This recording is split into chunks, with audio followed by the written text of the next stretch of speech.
Hello everyone, and welcome to some more tales from the world of Destiny. I apologise for the lack of videos over the last week or two. Having come almost to the end of the lore books that came out with Beyond Light, I took a short break in the run-up to the new season of The Chosen. With this new season on the horizon, however, I wanted to share something ever so slightly different with you. Today I'm going to be reading through Immolant, a piece of the Weblore that was added to Bungie.net at the beginning of the season of the Hunt. For those of you unfamiliar with Weblore, these are the short fiction passages uploaded to Bungie's website by the Destiny dev team in the news section. They expand beautifully on the narrative we are shown in-game, shedding light on elements left otherwise mysterious. The Immolant in particular went up on the 13th of November in 2 parts, and concerns the story of Osiris, the once exiled warlock.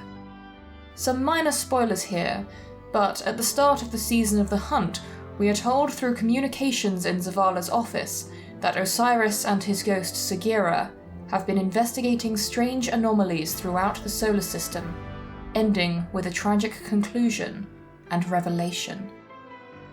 The story I'm about to read you goes in detail into exactly what Osiris was up to during this time, and the events that lead up to the fate of one of the series' most loved characters.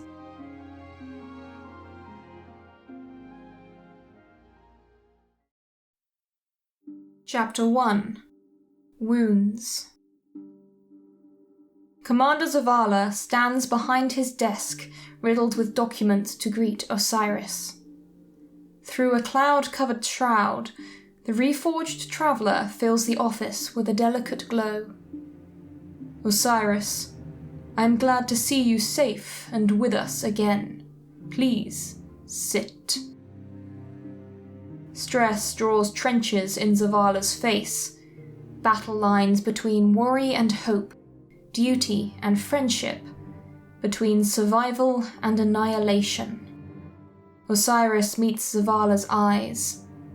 They do not scream traitor, exile, heretic. Instead, they seek wisdom, to confide in another who knows burden. This won't take long, Osiris states, remaining on his feet. Something is communicating across the forces of the darkness. Do not let Aramis blind you to other threats on our borders. His disquieting voice prickles. I can provide operational support for you, but that is all. The Vanguard's focus is on Europa. We won't abandon immediate threats to chase cryptic omens. Osiris scoffs in disbelief. Since when has the Vanguard been capable of only one task? He steps towards Zavala, thrusting a finger at him like a spear. How do you not see the tactical advantage of tapping into their communications? You know me better than that. We don't have resources to launch a system-wide investigation. I put my trust in Eris. Zavala inhales deeply. 57 Guardians did not return to the city, dead or otherwise unaccounted for. The consensus factions have their own agendas in light of our losses. And frankly, I didn't expect to see you answer the call either. I came, and now you tell me there is no plan. Perhaps it would have served me better to... I won't be hounded by absentee guardians and armchair tacticians. Zavala slowly places his hands on his desk, as if restraining himself from destroying it. The information you've brought me is worth investigating. If you want to help, I will give you full authority to pursue this loose end.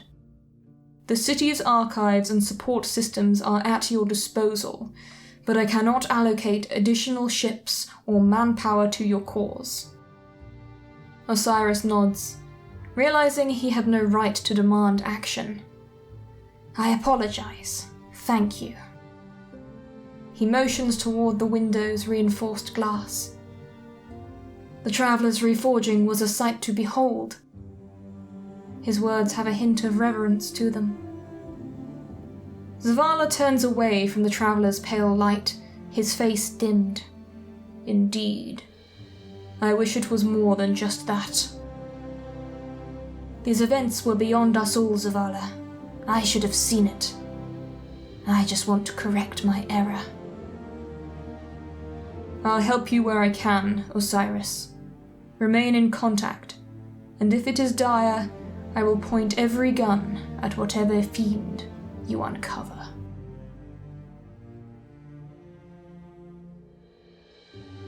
Part 2. Horticulture. A siren has long wept over Io, mourning the death of a once lively world. The life left sleeping lay deep in the cradle, awaiting a wish to waken the grove. On wings of flame and golden skein, the phoenix settled to deliver, buried deep with flaming beak, a seed to blossom and draw watchers hither. That's pretty good.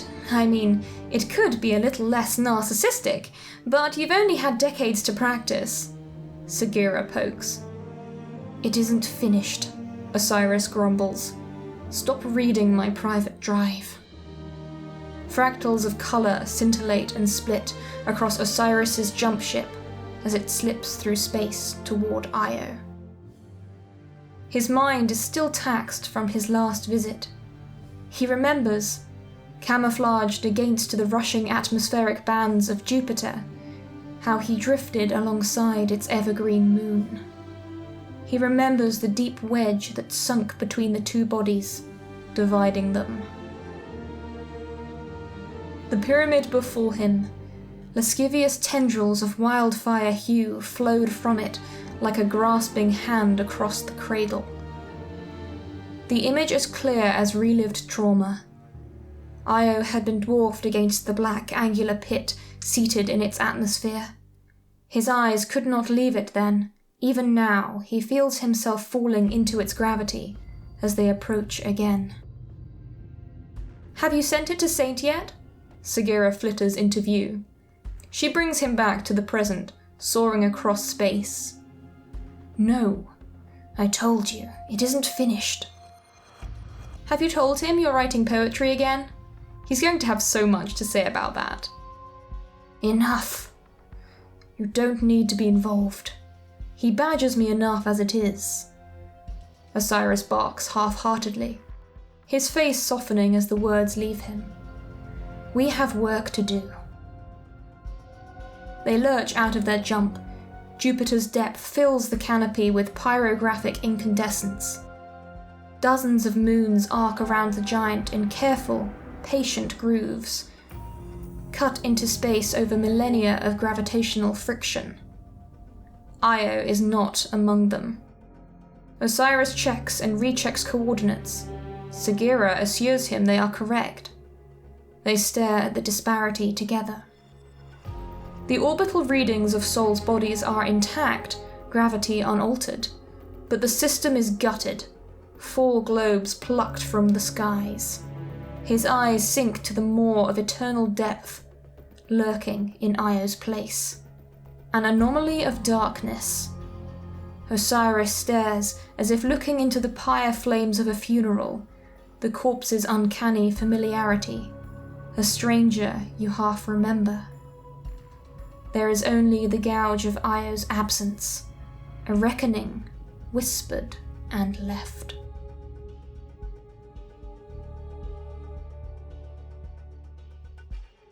Part 3. Saturn grieves the loss of Titan. The cerulean jewel that once was had sunken into the gullet of the abyss. In its place, an anomaly, dark and rimmed in gravitational lensing. Osiris tears his eyes away and fixates on its sibling cavity, a swath cut through Saturn's rings by Oryx's blade during the Taken War. Within the rings, the dreadnought sails in solidarity with the anomaly's orbit, whispering back in harmony. Do you hear that? Osiris asks, turning to Sagira, He turns the ship's scanning array toward the anomaly. Like the tones Vance described, from the spires, and then the pyramids. It was coming from the anomaly that replaced Io as well. I don't hear anything, but I can feel it. Sagira cringes and constricts her shell flaps, like a shiver down my metaphorical spine. Osiris lowers his gaze. He does not want to see their failure or believe the cradle's tree, the forest, all the Golden Age treasures so many had died to preserve, were gone. All their victories, usurped and meaningless in the face of the enemy. For all their power, all their heroism, they had invited this fate, and when it came, they were not prepared. Phobos and Deimos orbit the grave of Mars, where a roiling depth festers, hungry, and reaching out to the little moons caught within its influence. The Warmind buckled, and yet somehow it ekes out existence in hiding, a survivor again. Anna still holds on to a dead hope. She should be out in the field as a paragon of the old age, charging forward to lead unsteady neophytes, like he has.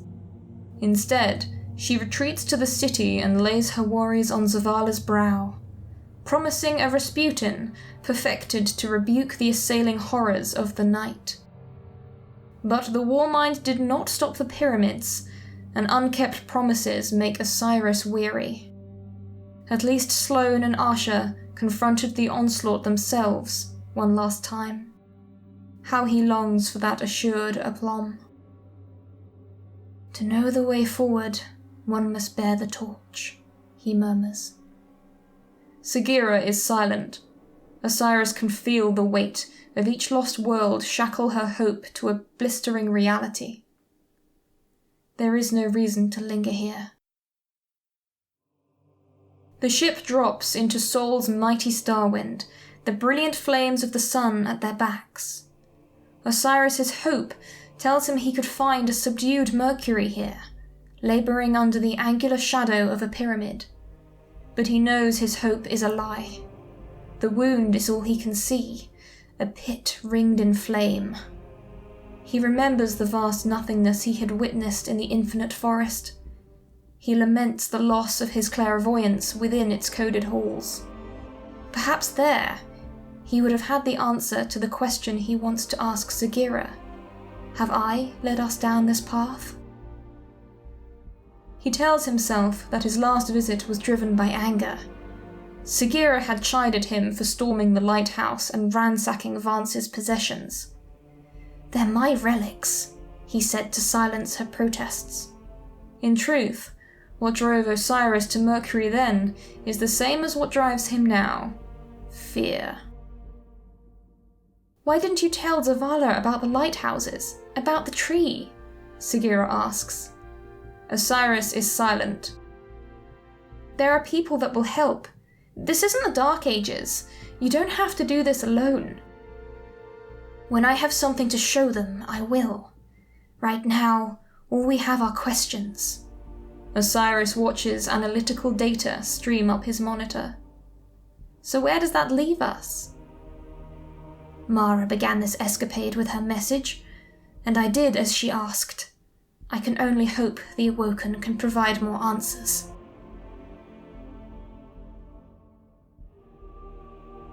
Chapter 2. Fond Distance. Rain falls in the dreaming city.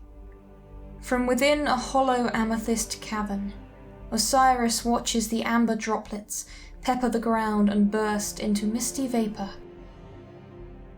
Their subtle impacts echo off crystalline walls and meld together in escalating, chaotic resonance that rings through the cavern. He could feel the sting of momentum dragging him to an unforeseen end. A million possibilities, and only a single chance to move through them. It's beautiful. I've never seen it rain here before. Sagira's words pluck Osiris from his stupor. The rain's tawny sheen fades from the wet ground. He thinks for a moment to ask her what she was saying, but airs his own thoughts instead. Petra was useless. She doesn't know you like Mara does, Sagira says wistfully as she buzzes back into the jump ship. Oh good, back in the ship. Again. You saw the look on her face when she read our data. She knows something she isn't telling us. Maybe she's just being cautious? We don't have time for the reef's suspicions. They haven't seen you in years, Osiris. The same could be said for their queen. Osiris scoffs and raises himself into the cockpit. Unruly hive activity is all the intelligence Petra had to offer. When are they not? I can try talking next time. That might help. If we return, you're more than welcome to. For now, we're tower-bound. That sounds amazing. I can finally stretch my shell for a bit. Sagira flexes. Speaking of the tower, Geppetto keeps asking if you've checked under your seat. She jabs a tiny shell point downward. No. Sagira locks her iris on Osiris as he begins pre-flight checks. You're putting more effort into avoiding it. I'm really not. I'll do it. She flutters past his shins and dives under the pilot's seat. A muffled, "Found it," sounds beneath him. She emerges with a crumpled note, tied in lavender frill and sealed by a crude wax stamp of a flaming bird. He made us a stamp, excitedly shaking vibrato into her voice. What does the letter say, Sagira? Oh, now you want to know what it says. Sagira. You just didn't seem interested. I can read it to myself. He will ask when we get back. Well, if you want to know that badly, it says he likes your new poem. Sagira. The tower crowd is dense and boisterous at dusk. Outside Zavala's office, Osiris can hear Ikora's cool tone clearly pierce through the thick doors. Her words are considerate, crafted. Osiris contemplates interrupting them, but they have enough on their shoulders. To the hangar. If you're headed to see Saint, I'll tag along. Otherwise, I'll meet you back at the ship, Sagira says. First Anna, then Saint. Why do you always see him last? He is the most patient. You've been busy? Osiris takes in Anna's hastily assembled workshop, located within the partition between the tower and the city. Tools and schematics litter the room. Talking to me or yourself? Anna asks and rolls out from beneath a disassembled exo chassis.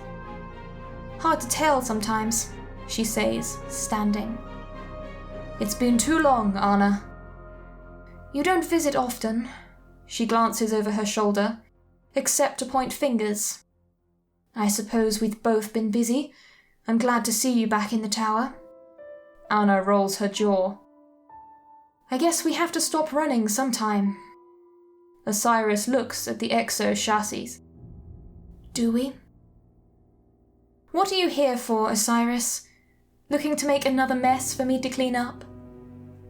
When the Moormind was overtaken, did you notice a resonant tone in the darkness's attack? Like this? Osiris asks and plays a waveform recording of the lighthouse's song. I was a little preoccupied, but I didn't hear any suspicious tones. You experienced the darkness's assault firsthand. Instead of using that experience, you're dredging up the dead. Osiris, content only if he can play God. Anna swipes a welding torch from a nearby workbench. You should meet up with Callus. You two would get along. Run the tones through your database. If your pet project has any related information, I'll run it. The words sarcastically fall out of Anna's mouth as she slides back under the exo and ignites the torch with a solar finger snap. Next time you want to drop in, use the ghost vine instead. The tower hangar is still, its ships grounded.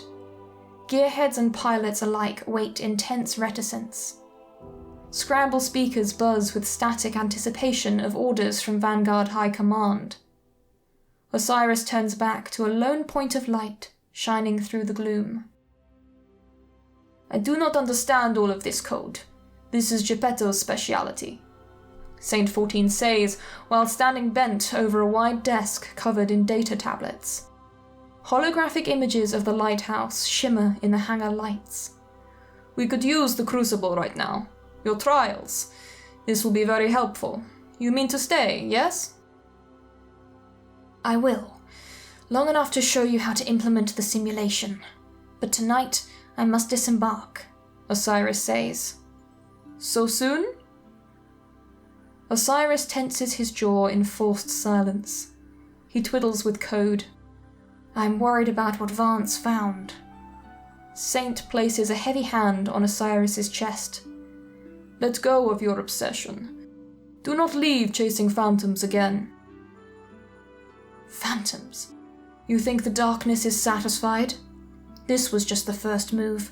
I need to know the next before it's made. If there is something you fear, let me help you. We face this together. Osiris's mind drifts to the dark anomalies. Saint doesn't need another burden. The safest place for you is the tower, Saint. Time tends to renege on its gifts. So, your mission is dangerous. Osiris considers lying. Potentially. Then do not go. The Vanguard already scouts Europa. The forest is gone, my fiery bird. Saint gives an uneasy chuckle and bats Osiris on the shoulder with his palm. You don't need to disappear and go looking for another. Osiris smiles faintly. The forest is gone, and all the simple pleasures in existence could not replace it. Sagira had told him once that life ebbs and flows, and in that ebb, he is still lost. How long will it last until purpose rushes forth to find him again? Me? Disappear? He gives Saint a tilted look. I won't. I'll be back, and I will continue to keep Zavala abreast of my travels. And me? No number of tethers would keep him. Yes, and you. And you will answer my letters. Osiris skirts the promise. If I am able. Or I will send you with more of this candy corn and Sagira will make you eat it. Please, no. Do not be ridiculous, it is delicious. Osiris fails to contain a chuckle. Saint embraces him. His mind is star-eyed, but Osiris still feels himself relax. Someday, this will be enough.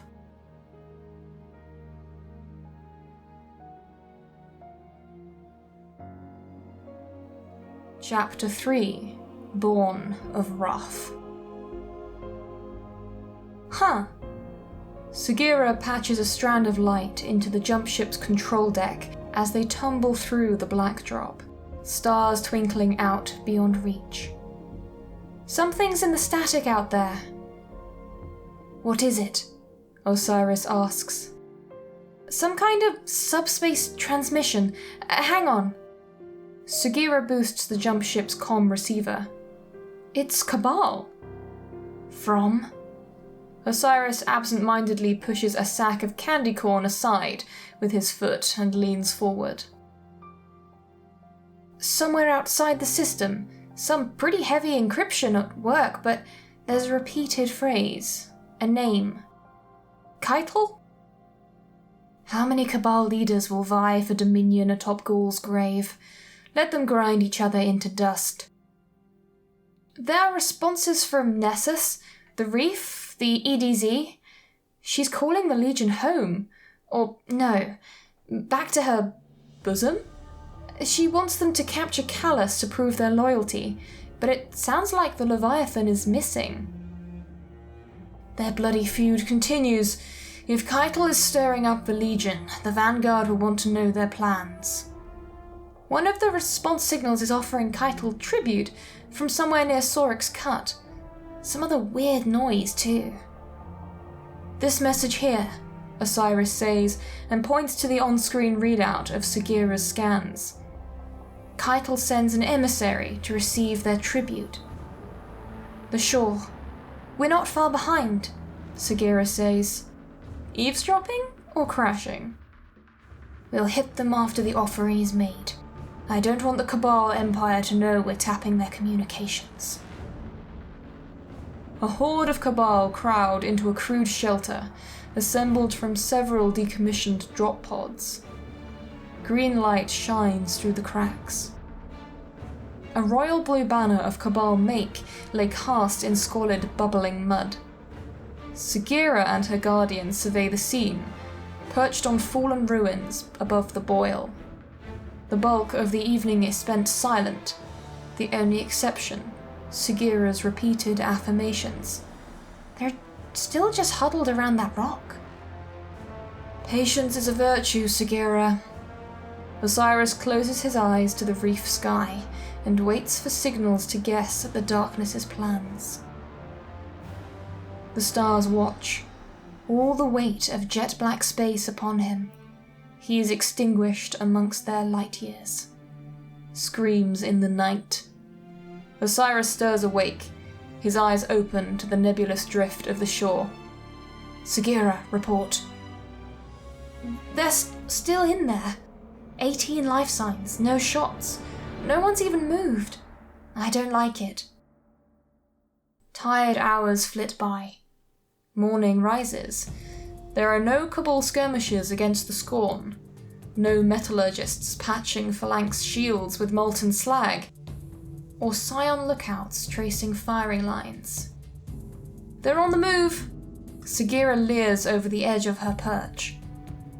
The escape latch on the frontal pod dome bursts open and slams against the pod wall. 10 leave. 9 unsteady forms in dull red. 1 vivid blue. They disperse out into the shore. Osiris rubs his eyes. Finally. Through the cracks he sees them. The remaining ring of Cabal kneel in a tightly wrapped circle. A stony protrusion centers them. What's that stone's constitution? He asks. Pretty stoic, I'd say. Sagira, this reeks of suspicion. You're right, and I hate saying that. A moment passes as the tiny ghost directs long-range sensors to the stone. Oh, it's not a rock, it's Hive. Biological. Osiris floats down to the acrid pools on feather light. Sagira follows close behind. He bounds through the open pod door as celestial flame dances in each palm. 8 Cabal sit dormant. The Cabal huddle around the protrusion. Their massive bodies form a bulwark of trembling flesh.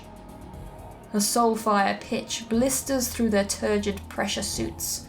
They are fixated, bulged eyes rabid and screaming of rancor. Frontal plating blighted by hive barnacle growths. Hands tightly grip their throats. Slug rifles lay prostrated before the idol. Osiris steps among them without their notice and lowers his hands. Sagira breaks the Cabal perimeter to scan the protrusion. Creepy. They didn't even notice us. Keep those Spitfires ready. She turns to Osiris. This is the most vascular rock I've ever scanned. Osiris peers into the hive protrusion. Metallic flecks shimmer, and he sees a long and empty road, meandering. He wishes to plant a great banner over it so that all may see, a beacon alight with phoenix flame. Looming in the nascent flame light hangs the terrace of blades. The terrace dominates the road, its precipice at his throat. He raises the dawn blade to meet them. Rapturing cacophony ravages his senses. I am the war you crave, purpose eternal, a legacy in blood. It's full of soulfire veins. Sagira's voice is wind to Osiris. She nudges him. When you draw Do you hear the whispers? Osiris's words slur. You cannot resist without invoking my banner. You're hearing something? Sagira floats near him. Embrace me, a light bearer, and be a god of death. Whispers. His mind clouds. One of the Cabal stands and turns to Osiris. Snap out of it! They're waking up! Sagira says and decompiles out of danger. Consume or be consumed. The Cabal trundles forward. Osiris billows incineration. The blaze cooks the interior of the pod. Kneeling Cabal break free of their trance and stand in the scalding air. Of the remaining 7, 2 fall immediately to a hail of celestial firebolts. Osiris grounds himself and unleashes a cascade of arc across the mass of lumbering legionaries. Lightning bends inward against the pod's magnetic shielding. He holds the storm on them until pressure gel hisses and spits from their suits. Osiris exhales. Their smouldering bodies invade his nostrils. The scene clarifies. Horror, scorch, and char. Sagira. Chapter 4. Codepenents. You ready to tell me what that was all about? Sagira asks. She hovers just above the jump ship's control deck, piloting. I wish I could. I remember tracking Keitel's emissary, finding the Cabal, the night sky. Then, flame and rage. It took everything in me to push those thoughts from my mind. Osiris slumps in his seat. There is one clear memory. I felt the dark whisper that we've been chasing. Like a needle in my spine. It must be the root of all this. As his thoughts fixate on senescence, old iron words from the past ring in his ears. Soon the city won't need men like us, lone wolves, Osiris. We die. Make sure that when your end comes, it is something worth your light. Okay, Sagira says. The concern is thick in her voice, but she buries it. I sent out scans, long range, short range, anywhere that has a prominent hive presence. There's no way this is isolated to the reef. Petra, how are we so blind? Osiris muses. The hives swell in darkness as guardians run to Europa. The warning fell between her words and I did not see it. That's enough moping. We're on this early. Maybe it's a good thing. I can't pull the Vanguard's eyes from Europa with hazy recollections and guesses. They have just begun to see me again, and trust is so thin. Resonance pings blip onto the ship's monitors, catching Osiris's attention. Signals from your scans? The moon. That's a much stronger signal than the one we found near Sorik's Cut. Osiris shifts and raises his head. You may be right about our timing. We can end this before it begins. Open a channel to Eris. I've been trying. She's not answering. Then we go to her. Oh no. First that, and then it's a suicide mission into the Hellmouth. You're in no condition. Recuperate and we'll talk. Osiris stews in thought. Sagira's words are true. He is bleary from lack of sleep. Then turn around. Osiris, I already sent everything we have to Petra and the Vanguard. I'm taking us to Earth. Whatever we are dealing with is spreading through the system's underbelly. There is one on the shore who knows those pathways. Surely I'm not too fragile to have a conversation, Sagira. I'm sure there are plenty of people in the tower who would be just as helpful. Osiris glares at her. I am not some doddering invalid. He grabs the flight stick. Turn around. or I will. This spider guy better have answers, Xivu says. From what I've heard, it's just a matter of how persuasive we are, Osiris says, and follows an Elixni associate through plum curtains and into the spider's abode. The massive don of the shore lounges before them. Welcome, most esteemed Osiris. Though you have not graced my chamber before, your reputation precedes you. Spider trellises his 8 fingers together as his voice breaks into a series of gaseous staccato slurps. The literature you sent me, very interesting, but behind the times. Spider chuckles. I already have top men working on these cryptoliths, but I'd never... What is it? Ah yes, look a gift horse in the mouth. His associates rush around the edges of the room. Cargo exchanges hands at a frenetic pace. Osiris follows their movements. A decorated associate approaches the spider and waits at his side. What is it, Arath? You know better than to interrupt our guest's audience. Arath glances to Osiris before quickly speaking in Elixni. Spider slams down a meaty fist. Then go find it! Spider turns back to Osiris as Arath scuttles away. Apologies. Business interruptions in the aftermath of these... He gestures half-heartedly upward. Trying times. He stifles a cough and clutches at his ether rebreather. Cabal aren't the only ones having troubles, eh? Xivu asks, and jets in front of Osiris. You know I speak Elixni, right? She plays snippets of Cabal distress transmissions and orders from Keitel's scouts to lock down encampments. She displays images of slaughter, graves, and empty Cabal fortifications. If it's hitting them this hard, your associates must be... what's the phrase? Dropping like flies? Wise Osiris and his brilliant little light, Spider muses. Xivu, the duo corrects. Of course you are. I see no reason why this can't be a mutually beneficial partnership. Osiris steps forward. What matter do you need addressed, Spider, sovereign of the shore? Spider giddily laps up the title. I know the cryptoliths are of the Hive. I know the broods here burn Oryx's banners. And I know his worm skeleton, the one in Saturn's rings, is... awake. Spider throws his forearms into a shrug. My jurisdiction ends at the banks of the shore, of course, but not yours.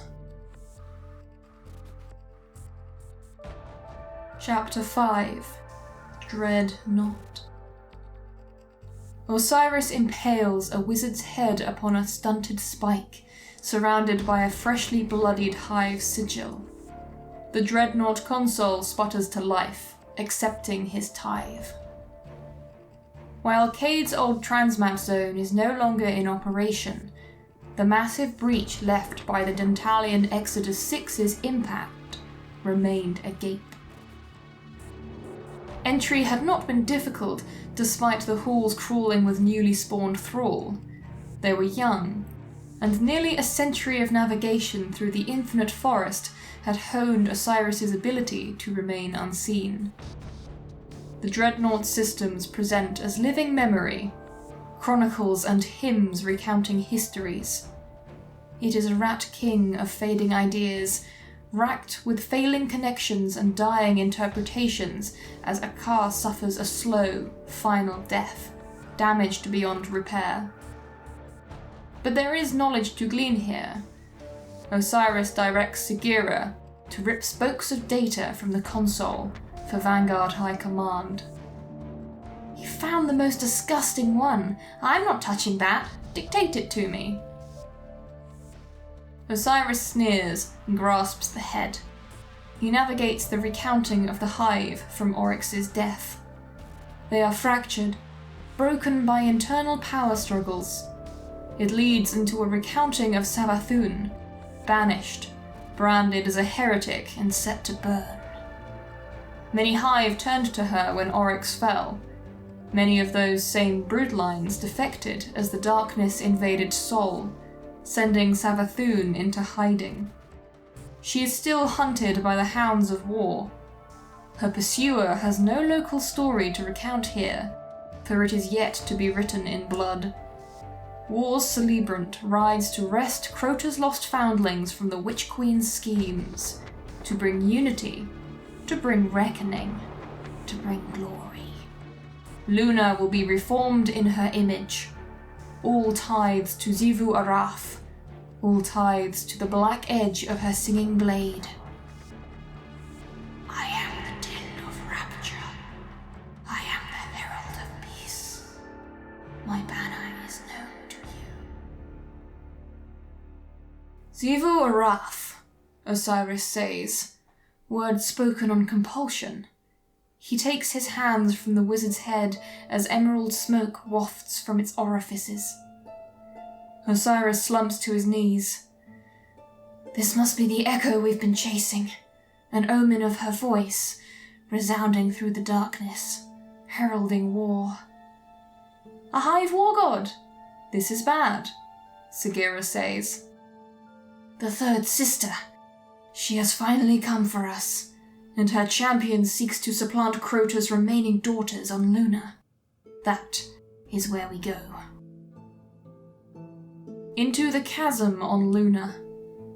They follow the trail of signals down into the enduring abyss, through the nightmares of so many. He stands at the face of it for what feels like hours, the great angular thing, the edge of night that plays behind his mind. Speechless, Sagira teases. Maybe they're not so bad. Her chuckle is thin. They press on. Osiris swipes away silken threads of webbing above the shadow of Luna's pyramid. Braziers illuminate a synod of witches and wizards deep in the chasm. All point in alignment toward a monolithic sigil of Xivu Arath set atop a cryptolith adorned in blades. Her will projected from some far-off, unseen cosmic hollow. At the base of her visage, a monstrous knight adorned with tapestries charred by scorching brands. There it is, Osiris whispers. Along with the entire Scarlet Court, Sagira's voice crackles. Crota's remaining children and their spawn can be destroyed in one fell swoop. What is it with you and suicidal ideas? We can't transmat out of here, and they won't just kill you. They'll rip out your light, Osiris. They're all here, Sagira, in one place. You're worth more than a bunch of Hive nobles. Wait for backup. Let me go topside and call for help. No, we stop this now. Halt her here. Osiris looks to the convocation below. It is decided. You can't just decide that. Osiris turns to Sagira. Go for help, but I can't wait for the vanguard. I'll see you soon with reinforcements. If you're going, I'm going. She decompiles safely beneath his armor. It is decided. Together, they make war on the Hive. Solar wings combust from Osiris's back. In each hand he wields a blade of dawn. The calamity of his inferno sends Hive scattering in every direction. Vokshir and her two daughters, Yishra and Airax, turn to confront the Phoenix. They are ashen before their first incantations complete. He paints the scene apocalyptic. 15 noble brood are reduced to cinders before a defense is mounted. Laughter like clashing swords. Osiris sails through the air as daggers of dark power whistle past him. Golden echoes split from his body to cut down fleeing Hive and soak reprisals. Kynux, last daughter of Crota, scurries through cracks between the rocks as her son, Ol-Gurin, and his cohort of lesser knights raise shields to defend her. Osiris extinguishes a blade into his palm to form a singularity of void and hurls a nova bomb that consumes them. With his other blade, he dives.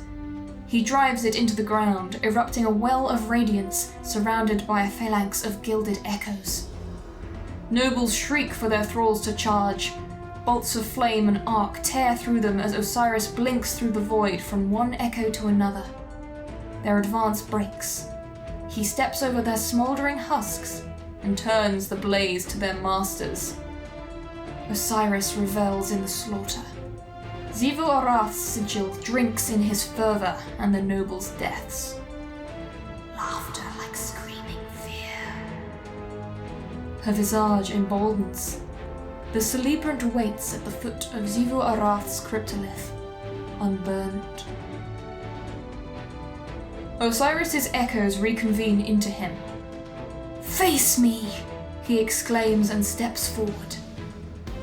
Xivu Arath's visage emits a shockwave that thunders through the chasm. It rips away Osiris's well and throws him across the stone floor. His back slams against the cliff face behind him.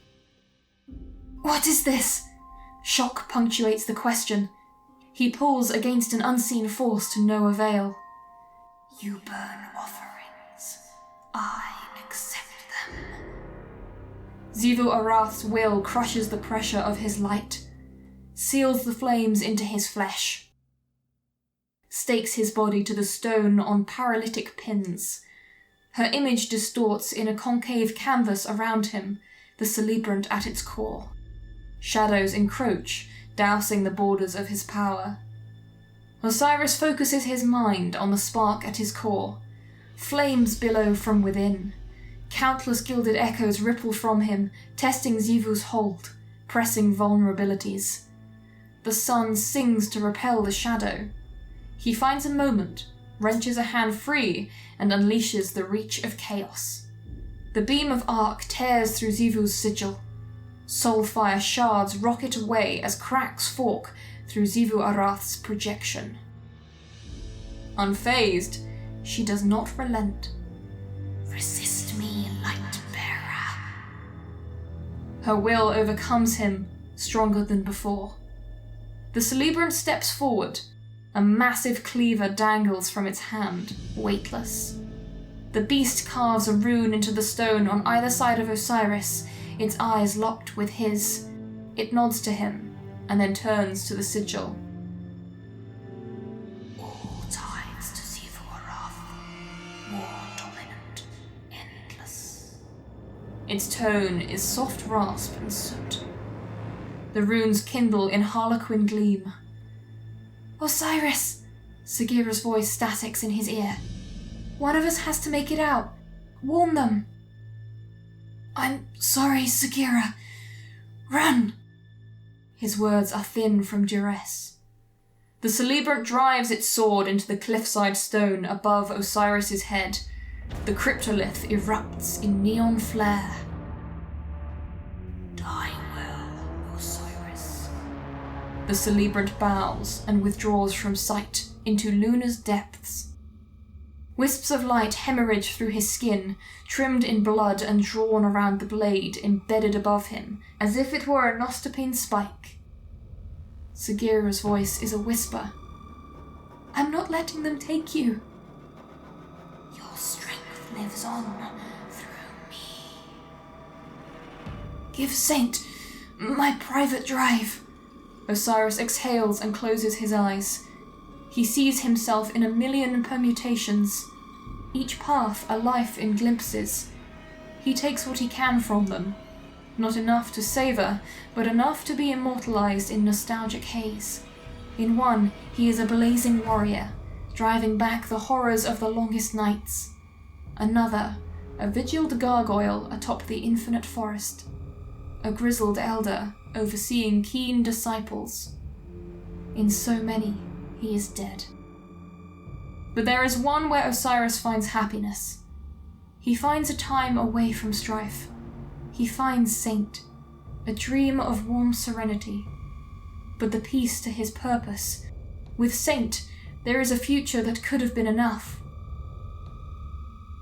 So many unlived moments lost between calls to action. He wishes Sagira had not come to watch him die. His faithful companion, his guiding starlight, his hope, his humanity.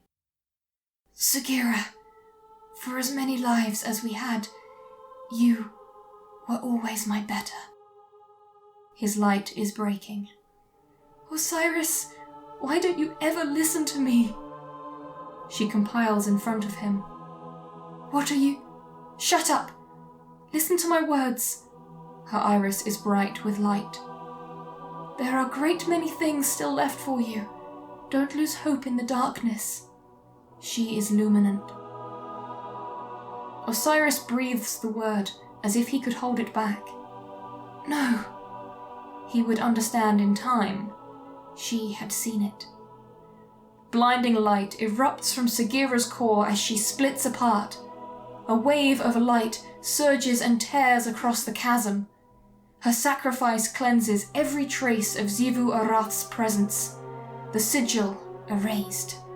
The cryptolith that supported her projection destroyed. Osiris draws breath, alone. The Aegis of Sagira's light stands strong in the shadow of the pyramid for days.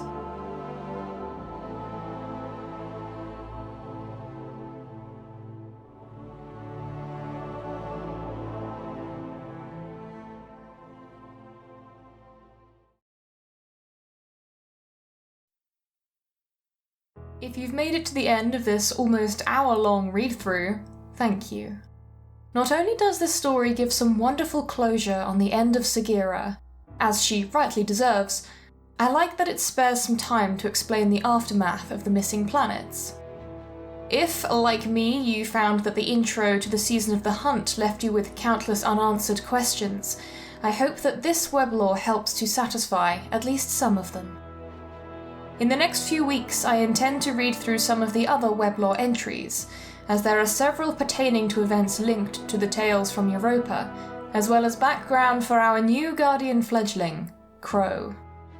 Of course, this is also the Tangled Weblore book, which I will be making a video for soon, as well as any new lore that comes out with the start of the Season of the Chosen. Until then, I wish you luck and glory as we enter the new season next week, and bid you to burn bright, little lights.